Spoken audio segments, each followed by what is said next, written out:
আল্লাহর রাসূল ডাক দেয়া বলেন, শুনো, কিছুক্ষণ আগে একটা রাখাল আমার কাছে আইসা কালেমা পড়ে মুসলমান হয়ে যায়, তলোয়ারটা লইয়া জিহাদের ময়দানে ঢুকে গেছে।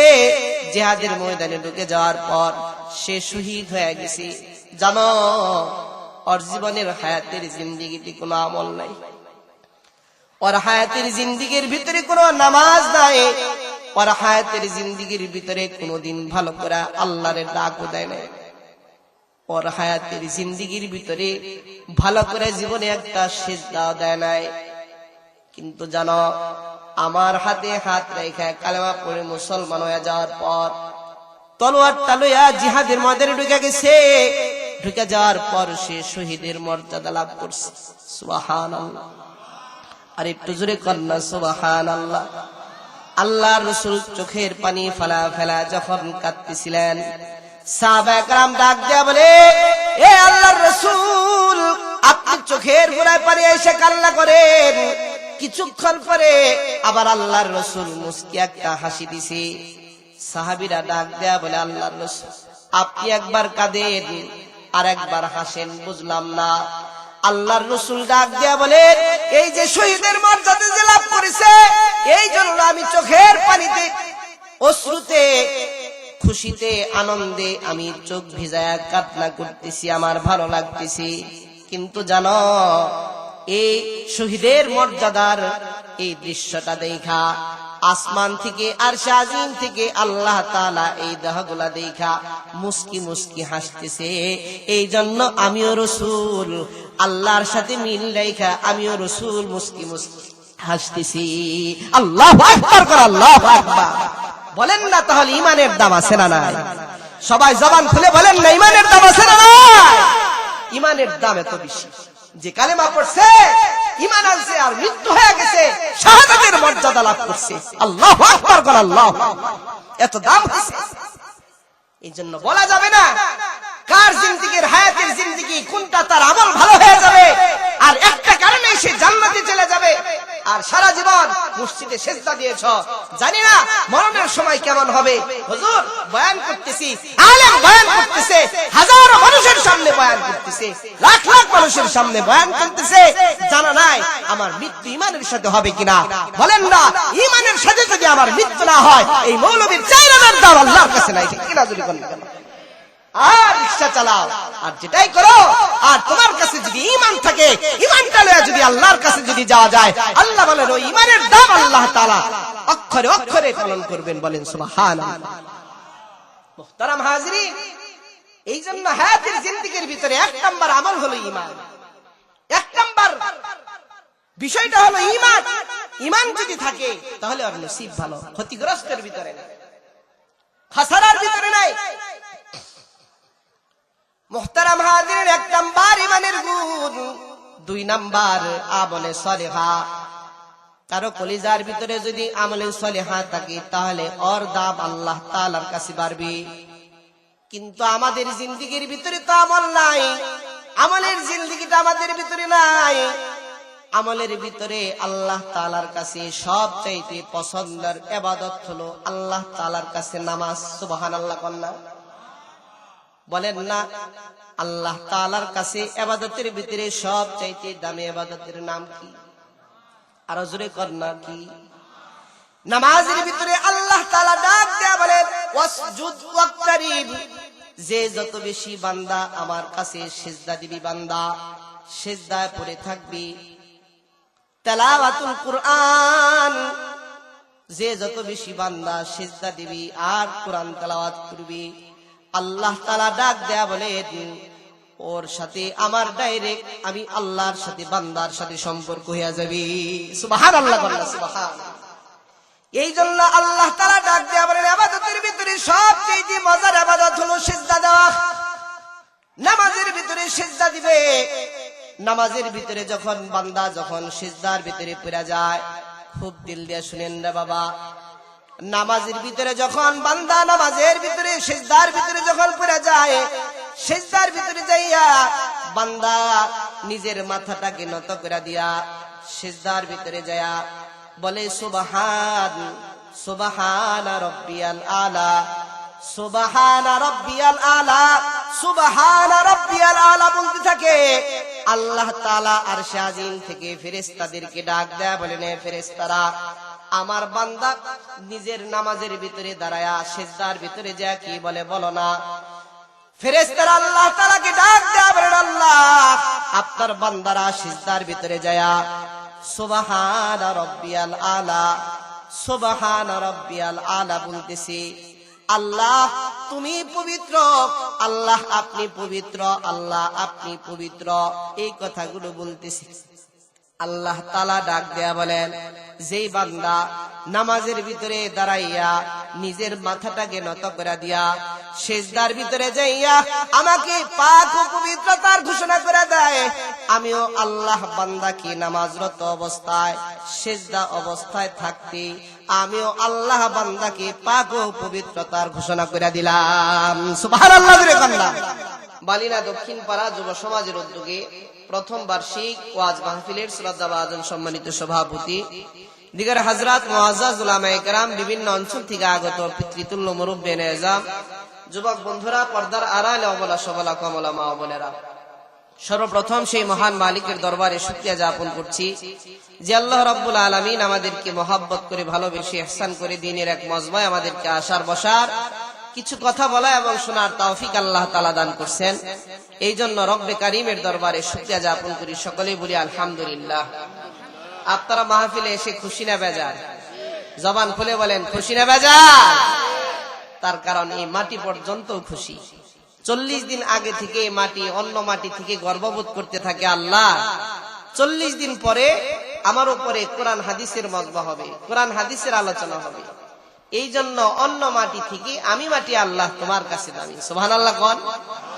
আর একটু জোরে কোন না সুবহানাল্লাহ। তাহলে বলেন না, আল্লাহ তাআলার কাছে মজলিসের দাম আছে না নাই? মজলিস ছোট হোক আর বড় হোক, আল্লাহ তাআলার কাছে দাম আছে না নাই?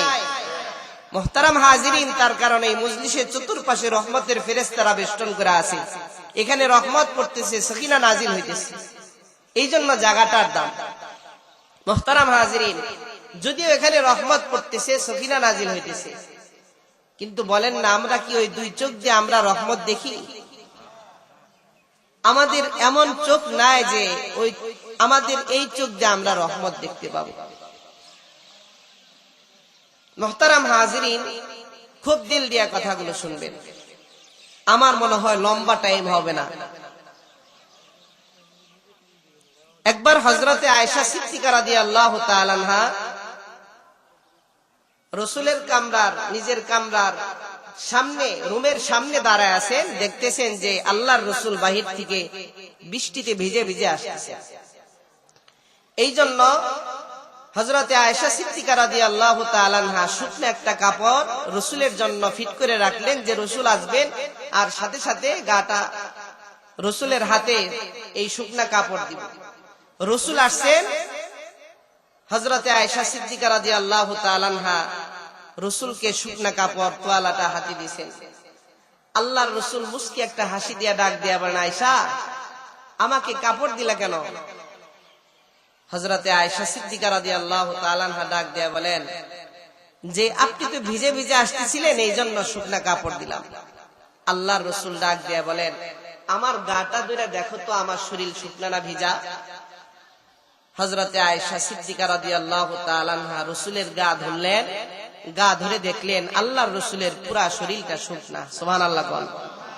আর একটু জোরে কোন না সুবহানাল্লাহ। পুরা শরীর শুকনা। হযরতে আয়েশা সিদ্দিকা রাদিয়াল্লাহু তাআলা আনহা তো কিংকর্তব্য বিমূঢ় হয়ে গেল, হতবাক হয়ে গেল যে এত তাড়াতাড়ি আসতে আসতে এই শরীর আর কাপড় শুকালো কিভাবে? আল্লাহর রাসূল মুস্কি একটা হেসে দিয়ে হযরতে আয়েশা সিদ্দিকা রাদিয়াল্লাহু তাআলা আনহাকে ডাক দিয়ে বলেন, আয়েশা তুমি যেটা দেখছো সেটা নয়, আমি যখন আসতেছিলাম আমার উপরে বৃষ্টির ন্যায় আমার উপরে রহমত বর্ষণ হইতেছিল। সুবহানাল্লাহ। আল্লাহর রাসূল ডাক দিয়ে বলেন, আয়েশা কিন্তু তোমার চোখের পাওয়ার এত দূর যে আমার উপরে রহমত পড়তেছে এটাও তোমার চোখে ধরা পড়ে গেছে? কেমন চোখ হইছে? আমরা যাকে ফলো করি ইমামে আজম ইমাম আবু হানিফা রাহমাতুল্লাহি আলাইহি, উনি এক যুবককে ডাক দেয়া বলেন, যুবক তুমি কি চুরি করছো? বলতেছেন, আমি যে চুরি করেছি পৃথিবীর কেউ জানে না হুজুর, আপনি কেমনে জানলেন আমি যে চুরি করছি? ইমামে আজম ইমাম আবু হানিফা রাহমাতুল্লাহি আলাইহি ডাক দেয়া বলেন, এ যুবক তুমি যখন ওযু করতেছিলে, ওযুর পানির সাথে চুরির গুনাহগুলা ভাইসা ভাইসা যাইতেছে, এটা আমি আমার চোখ দিয়া দেখছি। সুবহানাল্লাহ। আর একটু জোরে কন্না সুবহানাল্লাহ। এটা আমি আমার চোখ দিয়া দেখছি যে তুমি যখন ওযু করতেছিলে, ওযুর পানির সাথে তোমার চুরির গুনাহগুলা ভাইসা ভাইসা যায়। ইমামে আজম ইমাম আবু হানিফা রাহমাতুল্লাহি আলাইহি আর এক যুবককে ডাক দেয়া বলেন, যুবক তুমি কি জিনাহ করেছো নাকি? যুবক ইমামে আজম ইমাম আবু হানিফা রাহমাতুল্লাহি আলাইহি ডাক দেয়া বলেন, ও হুজুর আমি যে জিনাহ করেছি, যার সাথে জিনাহ করেছি ও জানে, আর ওই আসমানের মালিক ছাড়া আর পৃথিবীর কেউ জানে না আমি যে তার সাথে জিনাহ করেছি, আমি যে জিনাহ করেছি। ইমামে আজম ইমাম আবু হানিফা রাহমাতুল্লাহি আলাইহি যুবককে ডাক দেয়া বলেন, এ যুবক তুমি যখন ওযু করতেছিলে, ওযুর পানির সাথে জিনার গুনাহগুলা ভাইসা ভাইসা যাইতেছি, তা আমি আমার নিজের চোখ দিয়া দেখছি। আল্লাহু আকবার। এই জবান খুলে বলেন না আল্লাহু আকবার। ইমামে আজম ইমাম আবু হানিফা রাহমাতুল্লাহি আলাইহি নিজের চোখ দিয়া ওযুর পানির সাথে চুরির গুনাহগুলা ভাইসা ভাইসা যায়, এটা আবু হানিফা রাহমাতুল্লাহি আলাইহি দেখছেন। ওযুর পানির সাথে জিনার গুনাহগুলা ভাইসা ভাইসা যায়, এটা আবু হানিফা রাহমাতুল্লাহি আলাইহি দেখছেন। আল্লাহর রাসূলের উপরে রহমত করতেছে, এটা হযরতে আয়েশা সিদ্দিকা রাদিয়াল্লাহু তাআলা আনহা দেখছে। এমন চোখ যদি এ পৃথিবীর কেউ এখনো যদি কোনো মানুষ যদি এমন বসিরতের চোখ বানাইবার চায়, তাহলে ওই চোখ দিয়া কখনো গুনাহ করা যায় না। এমন চোখের দাম যদি কেউ আল্লাহর কাছে বাড়াইবার চায়, তাহলে ওই চোখ দিয়া কখনো গুনাহ করা যায় না। এমন জবানের দাম যদি আল্লাহ তাআলার কাছে কেউ বাড়াইবার চায়, ওই জবান দিয়া কেউ গুনাহ করা যায় না। এমন কলিজার দাম যদি আল্লাহ তাআলার কাছে কেউ বাড়াইবার চায়, ওই কলিজা দিয়া কখনো খারাপ ধারণা করা যায় না, গুনার কাজ করা যায় না। কোন মানুষের কানের দাম যদি আল্লাহ তাআলার কাছে বাড়াইবার চায়, তাহলে ওই কান দিয়া গুনাহ করা যায় না। হযরত উমরের জিহ্বার দাম কেমন ছিল আল্লাহ তাআলার কাছে? হযরত উমরের চোখের দাম আল্লাহ তাআলার কাছে কেমন ছিল? হযরত উমর মসজিদে নববীতে শুক্রবার জুমার নামাজের দিন খুতবা দিতেছিলেন।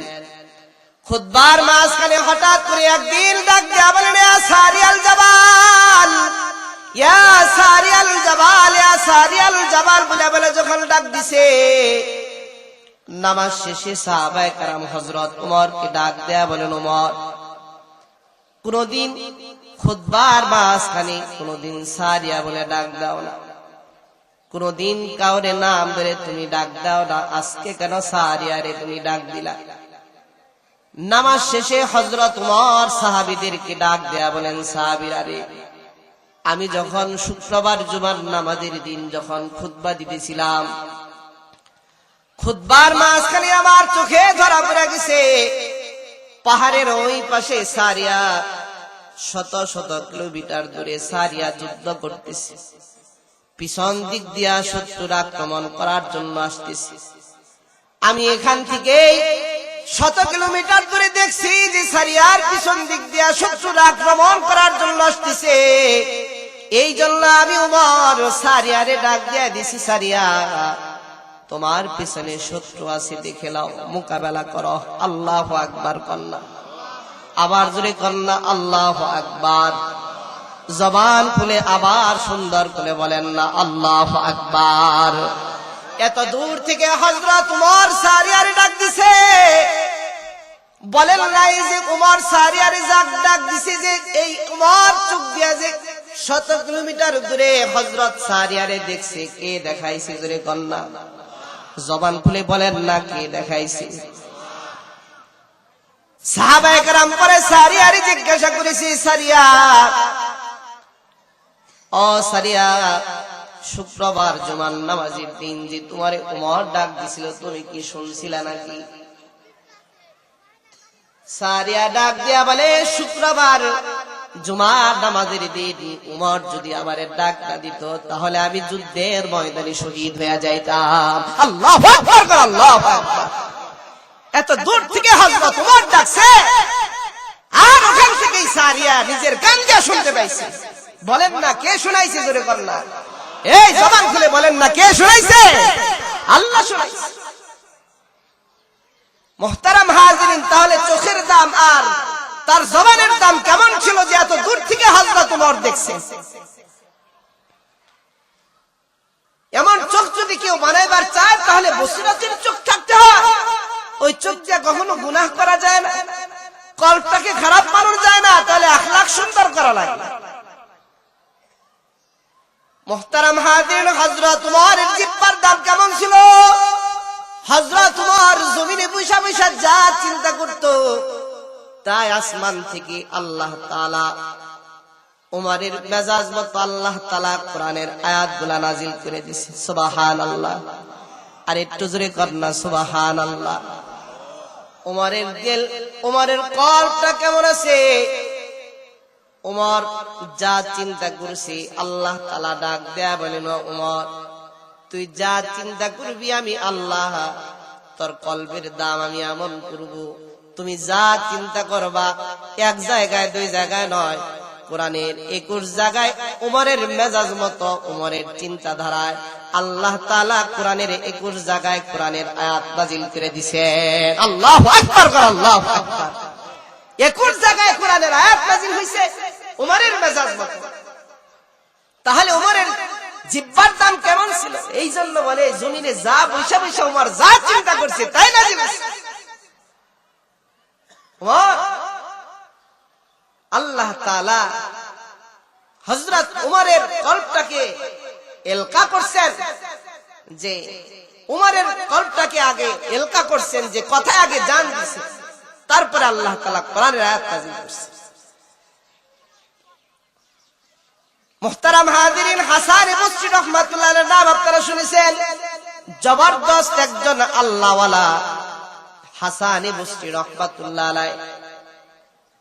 হযরত উমরের জিহ্বার দাম কেমন ছিল আর একটু গল্প বললে আপনারা ভালো করে বুঝবেন।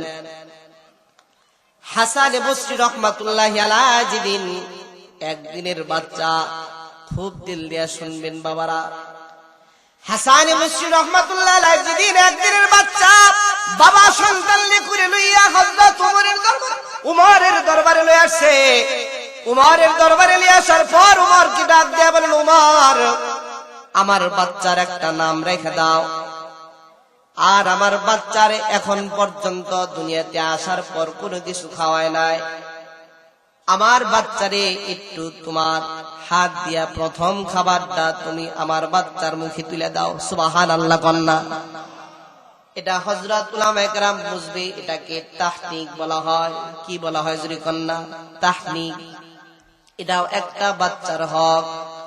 যেমন ডান কানে আজান দেওয়া, সন্তান যখন ভূমিষ্ঠ হয় ডান কানে আজান দেওয়া বাচ্চার হক, বাম কানে ইকামত দেওয়া বাচ্চার হক, সুন্দর একটা নাম রাখবে এটা বাচ্চার হক। মুহতারাম হাজিরিন, কুরআন হাদিসের কিছু এলেম দুনিয়াতে শরীয়ত অনুযায়ী যে চলতে পারে এতটুকু এলেম অর্জন করা ফরজ। এতটুকু এলেম তার পিতার দায়িত্ব যে সন্তানকে বুঝিয়ে দেওয়া, এটা বাচ্চার হক। সুন্দর একটা নাম রাখবে এটা বাচ্চার হক। যে সন্তানকে আবার প্রথম খাবারটা তুলে দিবে এমন মানুষ দিয়া, রিকশাওয়ালা হইতে পারে, ভ্যানওয়ালা হইতে পারে, কিন্তু নামাজের লজ্জা যার কলিজার ভিতরে আছে, তাহাজ্জুদের লজ্জা যাদের কলিজার ভিতরে আছে, আল্লাহওয়ালা ভালো মানুষ, এমন একজন মানুষ দিয়া যদি বাচ্চার প্রথম খাবারটা তার হাত দিয়ে তুলে দেওয়া খাবার দেওয়া হয়, এটাকে তাহনিক বলা হয়। সুবহানাল্লাহ কন্যা, আর একটু জোরে কন্যা সুবহানাল্লাহ। এটা কি আমাদের কি এখন হয়? বাচ্চা যখন দুনিয়াতে ভূমিষ্ঠ হয়, হাসপাতালের ভিতরে হয়, হাসপাতালের ভিতরে এমন একজন নার্স দিয়া বাচ্চার মুখে প্রথম খাবারটা তুলে দেওয়া হয়। জীবনে নামাজ পড়ে না তো দূরের কথা, পশ্চিম দিকে আসার পরে কিনা সন্দেহ আছে, ঠিক কিনা যদি কন্যা কেন? আয় সবাই জবান খুলে বলেন না ঠিক কিনা? তাহলে বলেন না, তাহলে সন্তানটা নামাজি হবে কেমনে? সন্তানটা আখলাক ওয়ালা হবে কেমনে? সন্তানটা দিলের ভিতরে নামাজের লজ্জাত কিভাবে বুঝবে? তাহাজ্জুদের লজ্জাত কেমনে তার দিলের ভিতরে বুঝবে না তো। মুহতারাম হাজিরিন, এই জন্য সন্তানকে তাহনিক করা লাগে, তাহনিক। মুহতারাম হাজিরিন, হাসান বসরি রাহমাতুল্লাহ আলাইহির বাবা সন্তানকে লইয়া হযরত উমরের দরবারে আসছে। উমরের দরবারে আসার পর হযরত উমরকে ডাক দেন, উমর আমার বাচ্চার একটা নাম রেখে দাও। বাচ্চার নাম রাখছি, তুলে তুলে দিছি। হযরত উমরের সুন্দর, হযরত উমর বাচ্চার চেহারা সুন্দর দেখে বলে, নাম রাখলাম হাসান। এবার বসরায় থাকে এর সবাই হাসান বসরি বলে ডাকছে। উমর ডাক দেয়া বলে, এ বাচ্চার বাবা, বাচ্চারে যে কিছু খাওয়া দিব, কোনো কিছু আনছেন কিনা আমাকে একটু হাতে দেন, আপনার বাচ্চার মুখে একটু তুলে দেই। হাসান বসরি রাহমাতুল্লাহ আলাইহি শিশু বাচ্চা উমর রাদিয়াল্লাহু তাআলা আনহু ডাক দেয়া বলে, মধু চিনি খেজুর কোনো কিছু আনছেন না? কোনো কিছু আনি নাই। হাসান বসরি রাহমাতুল্লাহি আলাইহি তার বাবা ডাক দেয়া বলেন, উমর আমার মনের তামান্না আর আকাঙ্ক্ষা, তুমি যেহেতু কোরআন শুনা মুসলমান হইছ, তুমি জমিনে বসে বসে যা চিন্তা করো তাই আসমান থেকে নাজিল হয়ে যায়। সুবহানাল্লাহ দরি কন্যা। এমন দামি জিহ্বা, আমার মনের তামান্না উমর, আমার মনের আকাঙ্ক্ষা উমর, আমার বাচ্চার প্রথম খাবার যদি উমরের জিহ্বার লালা হয়, তাহলে আমি বাবা হিসেবে ধন্য হয়ে যাব। আল্লাহু আকবার কর, আল্লাহ। হযরত হাসান বসরি রাহমাতুল্লাহ আলাইহি জীবনের প্রথম খাবার হইছে হযরত উমরের জিহ্বার লালা। আল্লাহু আকবার কর, আল্লাহু আকবার। মুহতারাম হাজিরিন, পৃথিবীর ইতিহাসে খুঁজে দেখেন, হাসান বসরি রাহমাতুল্লাহি আলাইহি আল্লাহর ওলি হইছে, জবরদস্ত একজন আল্লাহর ওলি হইছে। এটাও একটা গুণ, এটাও একটা গুণ ছিল, অনেক গুণের ভিতর এটাও একটা গুণ ছিল। মুহতারাম হাজিরিন, আমি আপনাদের সামনে ছোট্ট একটা সূরা 30 নম্বর পারার সূরা আসর আপনাদের সামনে তেলাওয়াত করছি। মুহতারাম হাজিরিন, এখান থেকে আপনাদের সামনে দুই একটি কথা বলবো ইনশাআল্লাহ। আপনারা দোয়া করেন আমার জবান থেকে এমন কিছু কথা আল্লাহ তাআলা বের করে দেখ, যে কথাগুলো বক্তা শ্রোতা সকলের জন্য নাজাতের জরিয়া হয়ে যায়। সকলে বলেন আমিন। ওয়াল আসরি ইন্নাল ইনসানা লাফি খুসর ইল্লাল্লাযীনা আমানু ওয়া আমিলুস সালিহাতি ওয়া তাওয়াসাউ বিল হাক্কি ওয়া তাওয়াসাউ বিস সাবর। আল্লাহ তাআলা ডাক দেয়া বলেন, ওয়াল আস, সময়ের কসম। আল্লাহ তাআলা ডাক দেয়া বলেন, সময়ের কসম। ইন্নাল ইনসানা লাফি খুসর, নিশ্চয় মানুষ ক্ষতিগ্রস্ত। সময়ের কসম, নিশ্চয় মানুষ ক্ষতিগ্রস্ত। ইল্লাল্লাযীনা আমানু ওয়া আমিলুস সালিহাতি ওয়া তাওয়াসাউ বিল হাক্কি ওয়া তাওয়াসাউ বিস সাবর। আল্লাহ তাআলা কেন বললেন? আল্লাহ তাআলা প্রথমে আয়াতে কারিমার ভিতরে বলেন যে নিশ্চয় মানুষ ক্ষতিগ্রস্ত। আল্লাহ তাআলা ডাক দেয়া বলেন সময়ের কসম। আল্লাহ তাআলা বিভিন্ন কোরআনের আয়াতে বিভিন্ন জায়গায় নিশ্চয় মানুষ ক্ষতিগ্রস্ত বলেন না। সময়টা আমাদের হায়াতের জিন্দেগি কিনা, ঠিক কিনা জোরে বলেন না কেন? আচ্ছা বলেন না, এই যে আপনাদের সামনে 20 থেকে 25 মিনিট ধরে আলোচনা করতেছি, বলেন না আমাদের হায়াতের জিন্দেগি থেকে সময় মাইনাস হয়েছে কি হয় নাই? সবাই জবান খুলে বলেন, হয়েছে কি হয় নাই? তার মানে আমাদের জিন্দেগির হায়াত থেকে 20 মিনিট মাইনাস হয়ে গেছে। এই সময়টা কি আর আমরা পাবো? পাওয়া যাবে না। মুফাসসির লিখেছেন তাফসিরে নূরুল কুরআন, এক জায়গায় লেখা আছে, এক বরফ বিক্রেতা উনি মানুষের কাছে দয়ার নজর দিয়ে তাকায় রয়েছে।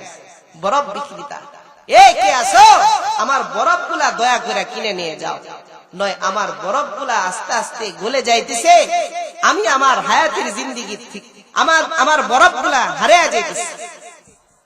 যদি বরফগুলা কিনে না মানুষে নেয়, বলেন না বরফগুলা কি সামনে বিক্রি করতে পারবে?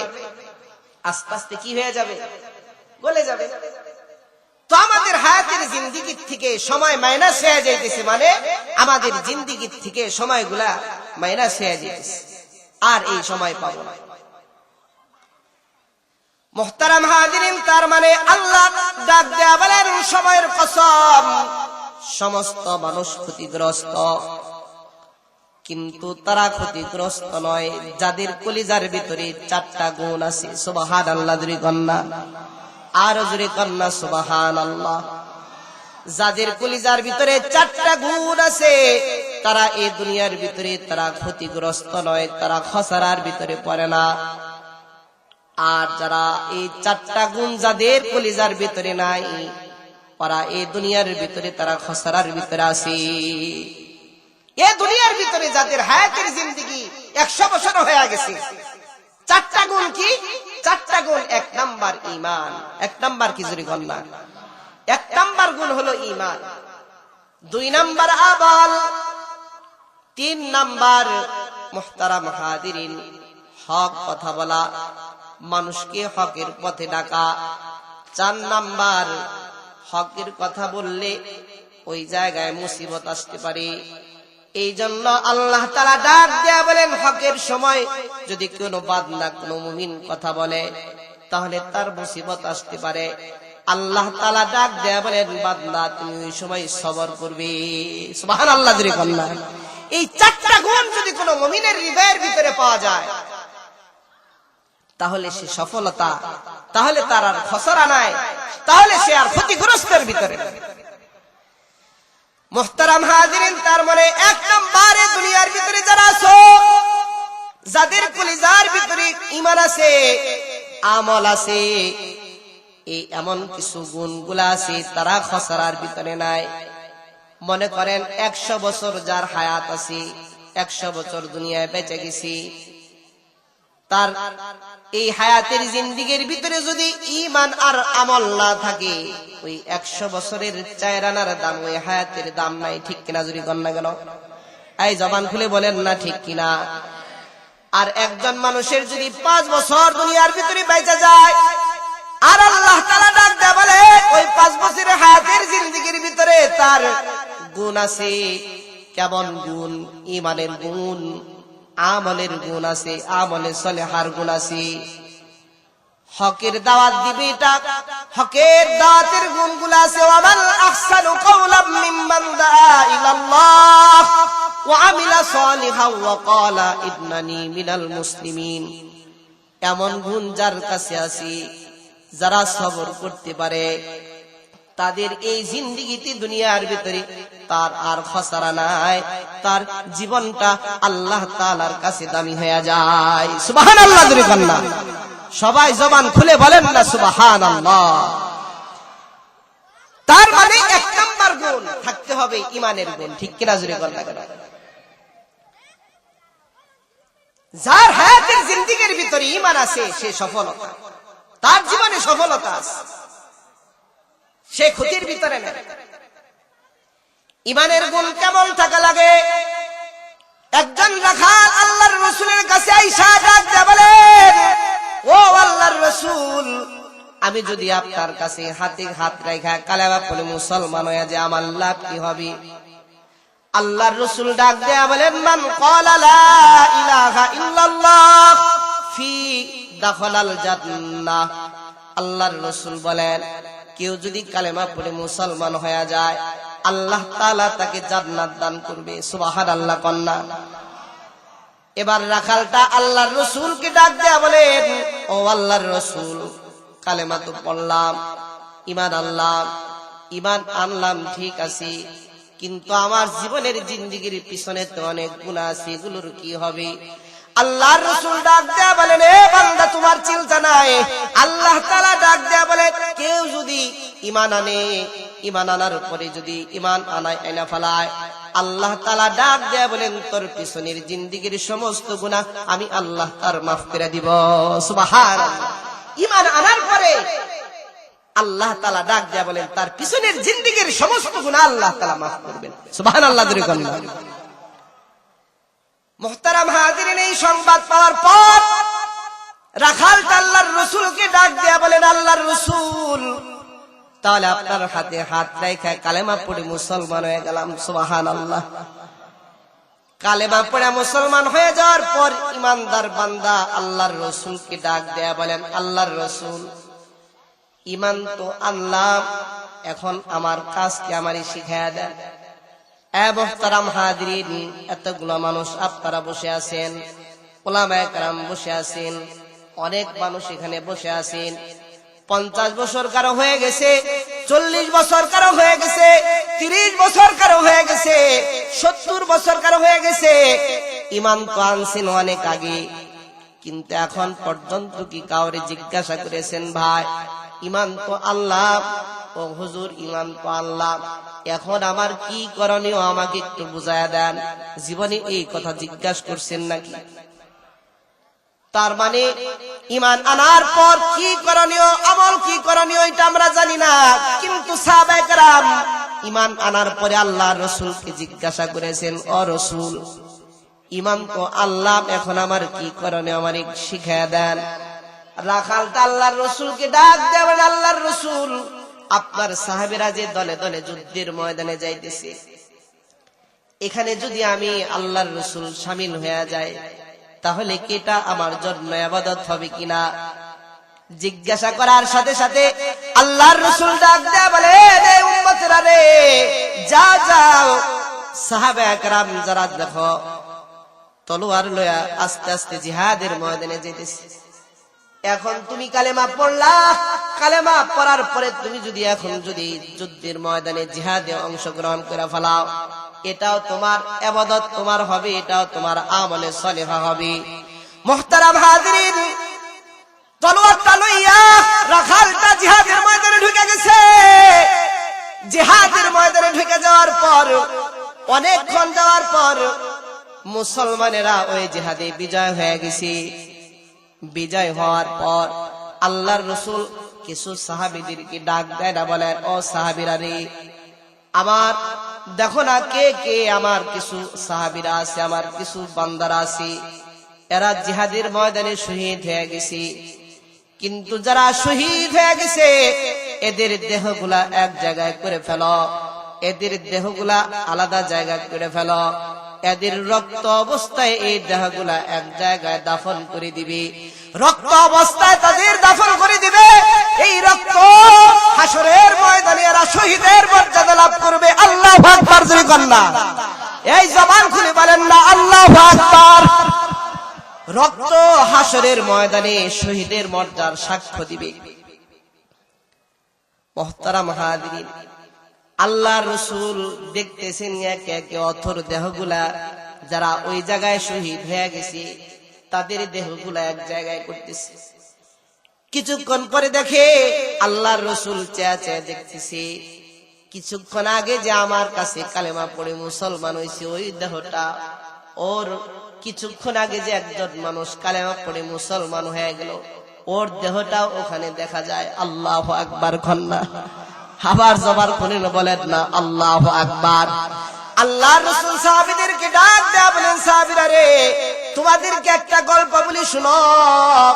আল্লাহর রাসূল ডাক দেয়া বলেন, তোমরা এমন কাহিনী এখন পর্যন্ত শুনছো কিনা জানি না। আল্লাহর রাসূল ডাক দেয়া বলেন, শুনো, কিছুক্ষণ আগে একটা রাখাল আমার কাছে আইসা কালেমা পড়ে মুসলমান হয়ে যায়, তলোয়ারটা লইয়া জিহাদের ময়দানে ঢুকে গেছে। জিহাদের ময়দানে ঢুকে যাওয়ার পর সে শহীদ হয়ে গেছে। জানো, ওর জীবনের হায়াতের জিন্দেগিতে কোনো আমল নাই, ওর হায়াতের জিন্দেগির ভিতরে কোনো নামাজ নাই, ওর হায়াতের জিন্দেগির ভিতরে কোনোদিন ভালো করে আল্লাহর ডাকও দেয় না, ওর হায়াতের জিন্দেগির ভিতরে ভালো করে জীবনে একটা সিজদা দেয় নাই। কিন্তু জানো, আমার হাতে হাত রেখে কালেমা পড়ে মুসলমান হয়ে যাওয়ার পর তলোয়ারটা লইয়া জিহাদের ময়দানে ঢুকে গেছে। ঢুকে যাওয়ার পর সে শহীদের মর্যাদা লাভ করছে। সুবহানাল্লাহ। আর একটু জোরে কন্যা সুবহানাল্লাহ। আল্লাহর রাসূল চোখের পানি ফেলা ফেলা যখন কাঁদতেছিলেন, সাহাবায়ে কেরাম ডাক দেয়া বলে, এ আল্লাহর রাসূল, আপনি চোখের গোড়ায় পানি এসে কান্না করেন। কিছুক্ষণ পরে আবার আল্লাহর রাসূল মুস্কি একটা হাসি দিছে। সাহাবীরা ডাক দেয়া বলে, আল্লাহর রাসূল, আপনি একবার কাঁদেন আর একবার হাসেন, বুঝলাম না।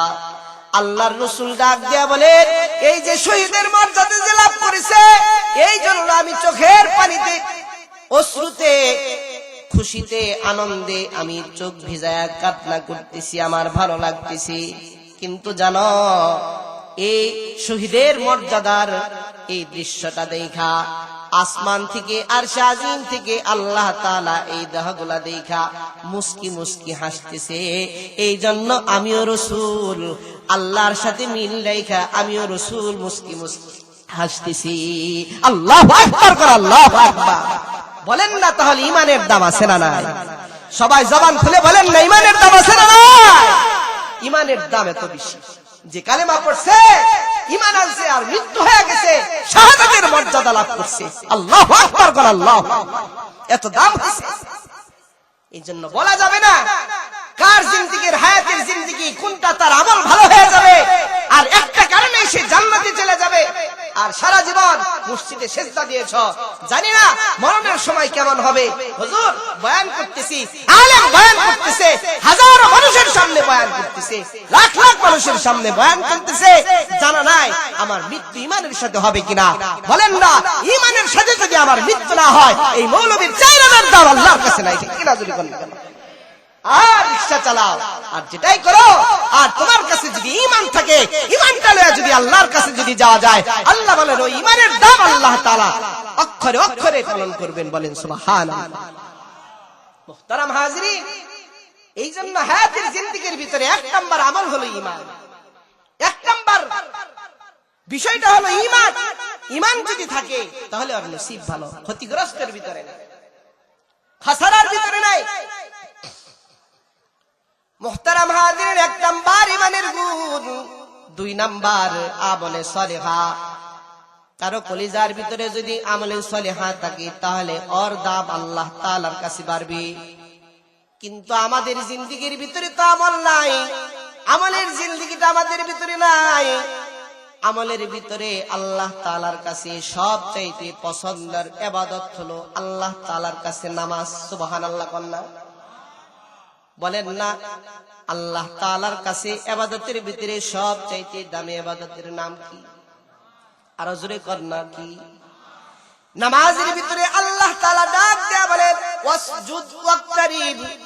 যে যত বেশি বান্দা আমার কাছে সিজদা দিবি, বান্দা সিজদায় পড়ে থাকবি, তেলাওয়াতুল কুরআন, যে যত বেশি বান্দা সিজদা দিবি আর কোরআন তেলাওয়াত করবি, আল্লাহ তাআলা ডাক দেয়া বলেন ওর সাথে আমার ডাইরেক্ট আমি আল্লাহর সাথে বান্দার সাথে সম্পর্ক হয়ে যাবে। সুবহানাল্লাহ বলেন, সুবহানাল্লাহ। এই জন্য আল্লাহ তাআলা ডাক দেয়া বলেন, ইবাদতের ভিতরে সবচেয়ে মজার ইবাদত হলো সিজদা দেওয়া। নামাজের ভিতরে সিজদা দিবে। নামাজের ভিতরে যখন বান্দা যখন সিজদার ভিতরে পড়ে যায়, খুব দিল দিয়ে শুনেন রে বাবা, নামাজের ভিতরে যখন বান্দা নামাজের ভিতরে সিজদার ভিতরে যখন পড়ে যায়, সিজদার ভিতরে যাইয়া বান্দা নিজের মাথাটাকে নত করে দিয়া সিজদার ভিতরে যায়া বলে সুবহান সুবহানা রাব্বিয়াল আলা, সুবহানা রাব্বিয়াল আলা, সুবহানা রাব্বিয়াল আলা বলতে থাকে। আল্লাহ তাআলা আরশে আজিম থেকে ফেরেশতাদেরকে ডাক দেয়া বলেন, ফেরেশতারা আমার বান্দা নিজের নামাজের ভিতরে দাঁড়ায়া সিজদার ভিতরে যায় কি বলে বলো না। ফেরেশতারা আল্লাহ তাআলাকে ডাক দেয়া বলেন, আল্লাহ আপনার বান্দারা সিজদার ভিতরে যায়া সুবহানা রাব্বিয়াল আলা, সুবহান রাব্বিয়াল আলা বলতেছি। আল্লাহ তুমি পবিত্র, আল্লাহ আপনি পবিত্র, আল্লাহ আপনি পবিত্র, এই কথাগুলো বলতেছি। আল্লাহ তাআলা ডাক দেয়া বলেন, যেই বান্দা নামাজের ভিতরে দাঁড়াইয়া নিজের মাথাটাকে নত করে দিয়া সিজদার ভিতরে যাইয়া আমাকে পাক ও পবিত্রতার ঘোষণা করে দেয়, আমিও আল্লাহ বান্দাকে নামাজরত অবস্থায় সিজদা অবস্থায় থাকতে আমিও আল্লাহ বান্দাকে পাক ও পবিত্রতার ঘোষণা করে দিলাম। সুবহানাল্লাহ জোরে বললাম। জবান খুলে বলেন না সুবহানাল্লাহ। এই বলেন না, আল্লাহ যদি কোনো বান্দারে পাক ও পবিত্রতার ঘোষণা করে দেয়, বান্দা বান্দির আর চিন্তা আছে? এই জোরে কোন না, আর চিন্তা আছে? মুহতারাম হাজিরিন, এই জন্য কবি বলেন, जो तू मेरा तू सब मेरा, जो तू मेरा तू सब मेरा, फलक मेरा ज़मीं मेरी, अगर एक तू नहीं मेरा तू कोई शय नहीं मेरी, अगर एक तू नहीं मेरा तू कोई शय नहीं मेरी। এই দুনিয়ার মানুষ, তুমি ৫,০০০ টাকার মালিক হইছো, আর ৫ তলা বিল্ডিং এর মালিক হইছো, আর ৫০ তলা বিল্ডিং এর মালিক হইছো, ১০০০ কোটি টাকার মালিক হইছো, কিন্তু আল্লাহরে পাও নাই, তুমি কিচ্ছু পাও নাই। ঠিক কিনা জুরি কর না কেন? আর দুনিয়ার ভিতরে রিকশা চালাও, দিন আনো দিন খাও, কিন্তু তুমি আল্লাহরে পেয়ে গেছো। আল্লাহ বলেন সব পেয়ে গেছো। সুবহানাল্লাহ জুরি কর না। তার মানে আল্লাহ, যে আল্লাহরে পাইছে এ দুনিয়া ও আখিরাতে সব পেয়ে গেছে, আর যে আল্লাহরে পায় নাই সে দুনিয়ার আর আখিরাতে কিচ্ছু পায় না। তাহলে বলেন না, ওই আল্লাহ তাআলার মহব্বত একজন মুমিনের হৃদয়ের ভিতরে ভালোবাসা থাকবে কি থাকবে না? জোরে বলেন না। তার মানে একজন মুমিনের হৃদয়ে সর্বোচ্চ ভালোবাসা আল্লাহর মহব্বত থাকবে। ঠিক কিনা? জোরে বলেন না। এই জন্য কবি বলেন, ও দিল দিল নেহি, ओ दिल दिल नहीं जिस दिल में अल्लाह नहीं, ओ बुलबुल नहीं जिस गुल में वो नहीं, ओ गुल गुल नहीं जिस गुल में वो नहीं। ওই ফুল তো ফুলি না যে ফুলের ভিতরে ঘ্রাণ পাওয়া যায় না, ওই দিল তো দিলি না যে দিলের ভিতরে আল্লাহ খুঁজে পাওয়া যায়। ঠিক কিনা জোরে বলেন না? ওই দিল তো দিলি না যে দিলের ভিতরে আল্লাহরে না পাওয়া যায়। মুহতারাম হাজিরিন, এই জন্য আল্লাহর মহব্বত সর্বোচ্চ।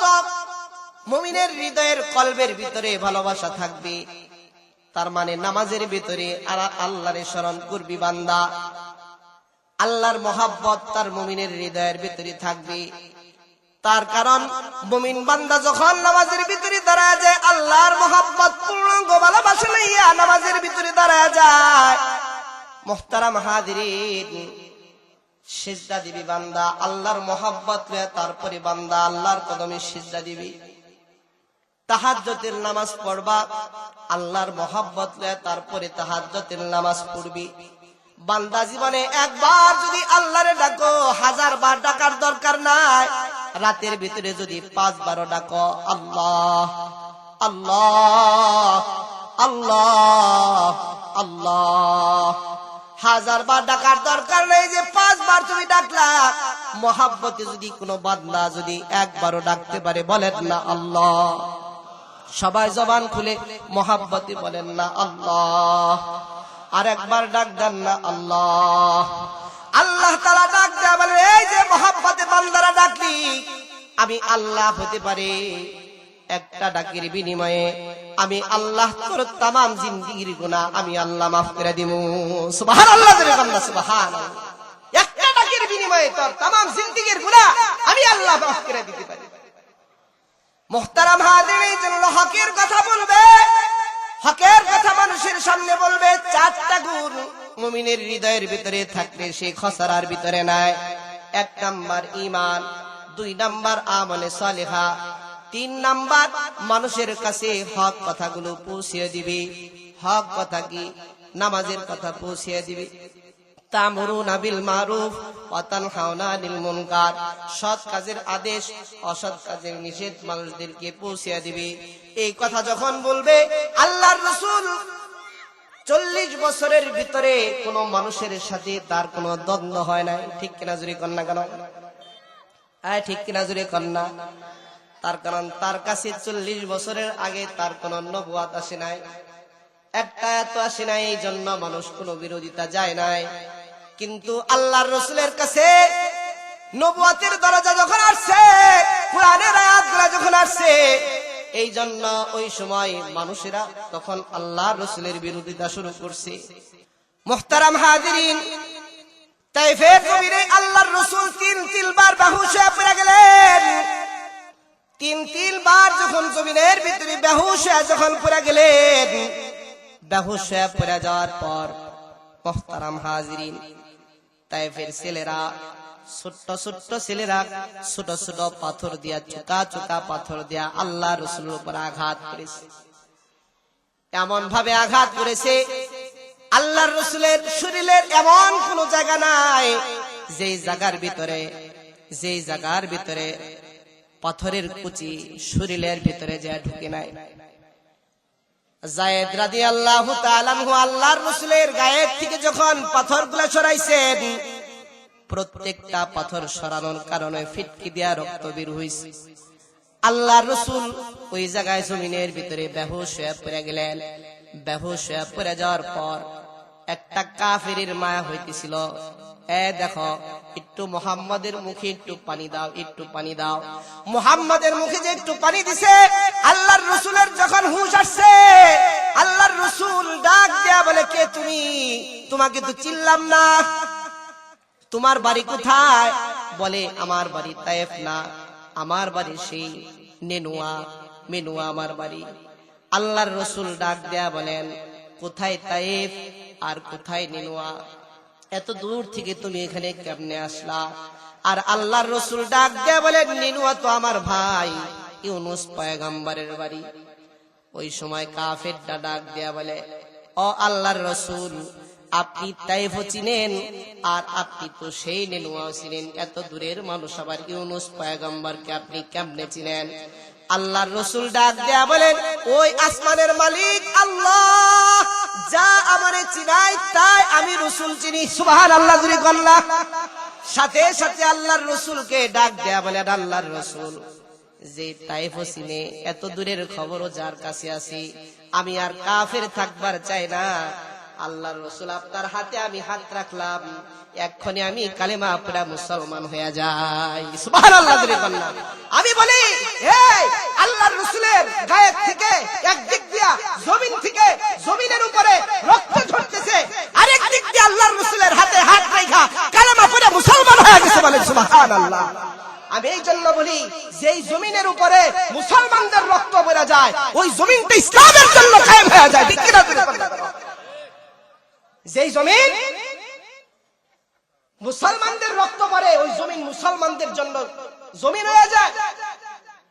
এই জন্য ইতিহাস খুঁজে দেখেন, পৃথিবীতে ইতিহাস খুঁজে দেখেন, যে যারা মুসলমানদের এই জমিনের ভিতরে সারা পৃথিবীতে রক্ত ঝরাইছে মুসলমানদের, ওই জমিনটা একদিন না একদিন মুসলমানের হয়েছে। ঠিক কিনা? জোরে বলেন। মুহতারাম হাজিরিন, আমি বলবার চাই না, আর লম্বা নয়, এখন প্রধান অতিথি সাহেব কথা বলবেন। মুহতারাম হাজিরিন, আর একটা কথা বলি আমি। মুসলমান ওই জায়গায় আল্লাহর রাসূল আবার জমিনের ভিতরে বেহুশ হয়ে পড়ে গেছিলেন। পড়ে যাওয়ার পর আল্লাহর রাসূল জমিনের উপরে বৈশা আসমানের দিকে তাকায়া মালিককে ডাক দেয়া বলেন, আল্লাহ আপনি কি আমার একা জমিনের উপরে ছেড়ে দিছেন? এই কথা শুইনা আসমানের সমস্ত ফেরেশতারা চোখ দিয়ে পানি বেরা কান্না করছিল। আল্লাহ তাআলা ডাক দেয়া বলেন, ও জিবরাইল যাও, আল্লাহর রাসূলকে বলে আমি একা জমিনের উপরে ছেড়ে দিছি। না, আমি একা জমিনের উপরে ছেড়ে দেই নাই। জিবরাইল আলাইহিস সালাতু ওয়াস সালাম আসছে, আয়েশা ডাক দেয়া বলেন, আল্লাহর রাসূল আপনি আজকে যা বলবেন আমি তাই আপনার অর্ডার শুনবো। আপনি যদি বলেন এই তায়েফবাসীকে দুই পাহাড়ের চাপ দিয়ে জমিনের সাথে আমি তায়েফবাসীকে মিশিয়ে দিব, আপনি যা অর্ডার করবেন তাই। আল্লাহর রাসূল ডাক দেয়া বলেন, না, আমার এই তায়েফবাসীকে মাইরো না, এরা বুঝে না, এই জন্য আমারে পাথর মারে, এরা আমার আঘাত করে। যেদিন ওরা বুঝবে, এদিন আমার কালেমা পড়ে মুসলমান হয়ে যাবে। এদেরকে মেরো না, এদেরকে যদি আপনারা মেরে ফেলান, তাহলে তো আমি কার কাছে কালেমার দাওয়াত নিয়ে যাব? আমি কার কাছে কোরআনের দাওয়াত নিয়ে যাব? আল্লাহর রাসূল রে পাথরের আঘাত করছে, আর আল্লাহর রাসূল দুইটা দয়ার হাতটা বাড়ায় দিচ্ছে। সুবহানাল্লাহ কন্যা। এখনো হযরত উলামায়ে কেরাম সেই নবীর ওয়ারিস তো ইন্নাল উলামা ওয়ারাসাতুল আম্বিয়া, ইন্নাল উলামা ওয়ারাসাতুল আম্বিয়া। রাসূলের উত্তরসূরি যারা তারা জেলখানায় বন্দী থাকতে পারে কিন্তু আপনাদের নামে বদনাম করে না অথবা আপনার নামে বদদোয়া করে না, ঠিক কিনা জোরে কন্যা করো। মুহতারাম হাজিরিন, আল্লাহ কবুল করেন। অনেকক্ষণ আপনাদের সামনে কথা বলেছি, বেজার হইছে? এই বেজার হইছে? মাফ করে দিন, গরম হয়ে গেছিলাম, মাফ করে দিয়ে। অনেক মুরব্বীরা এখানে আছে, আল্লাহ তাআলা সকলকে কবুল করেন। যতক্ষণ কথা বলেছি আল্লাহ তাআলা সকলকে মাফ করেন। ওয়া আখিরি দাওয়ানা আলহামদুলিল্লাহি রাব্বিল আলামিন। আসসালামু আলাইকুম ওয়া রাহমাতুল্লাহি ওয়া বারাকাতুহু।